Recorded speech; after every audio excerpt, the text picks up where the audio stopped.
Moving up the ice kung anak karong adlaw og diri mi sa gawas nagalin niya maski perting inita okay lang yan siya, bahala na maglagom ta ani basta malipay lang jud ta kay maka-escort ta sa tong anak ba nga ni graduate na.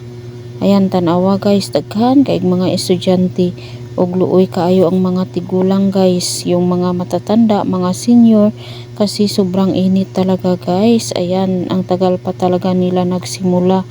Ganyan ang Filipino time, kahit magsabi pa na ganito mag-start pero hindi pa rin yan siya magsunod ang mga karamihan. Kaya ganito na talaga ang lifestyle ng mga Pilipino. Ang tagal magsimula kasi ang tagal din magdating ng iba. Kaya ayan, paugat na lang jud taan eh. Siyempre wala man ta mahimo kay mag-graduate man ang atong anak. Okay lang yan siya. Panagsa lang man ni magpainit. Ayan, picture punta oy panagsa. Tingnan nyo guys, ang dami talagang mga estudyante dito guys sa National Bunawan Agusan del Sur.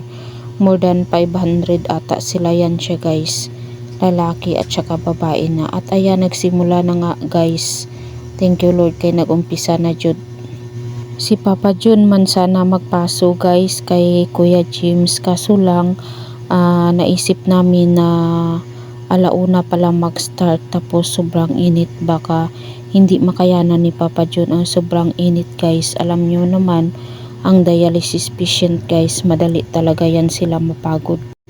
Kaya sabi ni Papa John, ako na lang daw ang mag-attend at isama ko na lang daw si Princess.